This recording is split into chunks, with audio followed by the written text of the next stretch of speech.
Bismillah, salatu salam ala rasulillah. Dans cette deuxième partie, on va dresser notre programme de calcul sur Excel. On ouvre Excel et on va enregistrer le fichier sous le nom de calcul des paramètres hydrauliques. On renomme la feuille 1 et la feuille 2 sous le nom de F1 et F2. Sur la feuille 1, on doit avoir cette présentation. Dans les cellules F5, G5, 5, on introduit les données correspondantes qui sont respectivement le diamètre de la conduite en mètres, la pente en mètres par mètre et le coefficient K de la formule de Mannix-Strickler qui varie entre 77 et 100.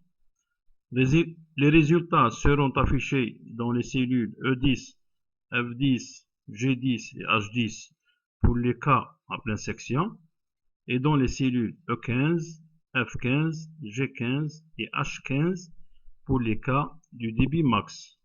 On peut avoir différentes présentations qui restent au choix de l'utilisateur, telles que cette présentation. Seulement, il faut respecter les cases des cellules ou à la rigueur, respecter la démarche de calcul. On fait un petit rappel. Pour un écoulement à pleine section, le rayon hydraulique est égal à D sur 4. Et on écrit dans la cellule E10 qui correspond à la valeur RH égale F5 fois 1000 fois 0,25.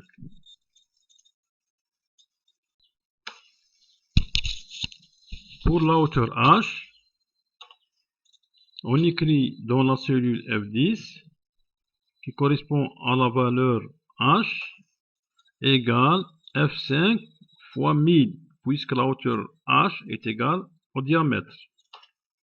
Pour la vitesse, V égale K R2 tiers et I à la puissance 1/2. On écrit dans la cellule G10 qui correspond à la valeur VPS égale H5 fois F5 à la puissance 2 tiers fois G5 à la puissance 1/2. H5 correspond à la valeur de K. F5 c'est le rayon hydraulique et G5 c'est la pente. Et enfin, le débit à pleine section. Q égale Vs ou bien égale V pi d carré sur 4. Et on écrit dans la cellule H10 qui correspond à la valeur du débit à pleine section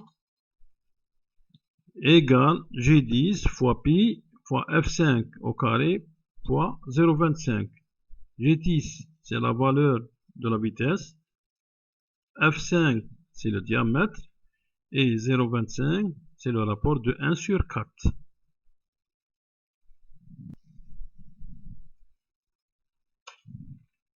Pour le débit max correspond à un angle qui s'approche de 302 degrés. Le rayon hydraulique égale SM sur PM. La section mouillée est égale à pi r carré alpha sur 360 moins cosinus alpha sur 2 par sinus alpha sur 2 par r carré. Et le périmètre mouillé est égal à pi r alpha sur 180. On écrit dans la cellule E15 qui correspond à la valeur du rayon hydraulique la formule suivante égale pi F5 sur 2 au carré par 302 sur 360 moins cosinus 151 fois pi sur 180 par sinus 151 par pi sur 180 fois F5 sur 2 au carré, le tout divisé par pi fois F5 sur 2 fois 302 sur 180 fois 1000.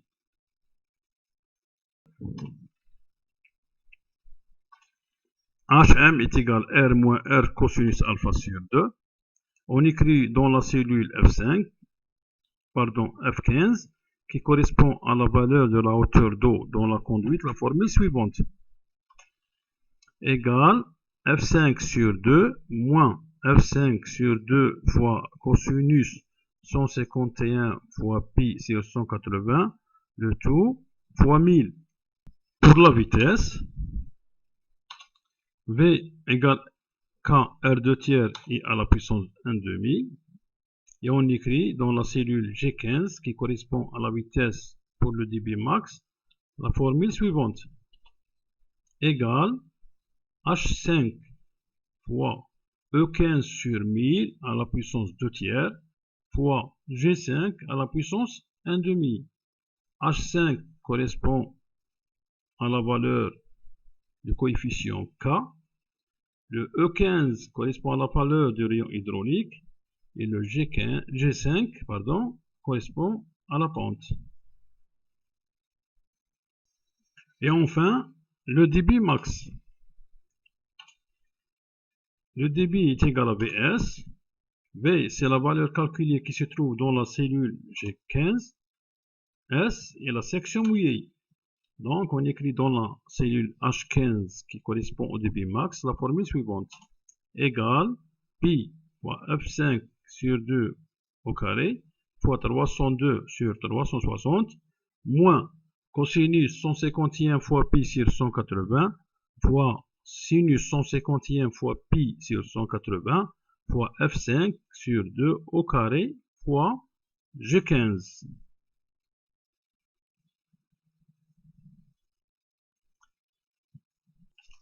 Il faut faire très attention aux formules, respectez bien les cases des cellules et les parenthèses. Dans la troisième partie de ce thème, on va mettre en application ce programme.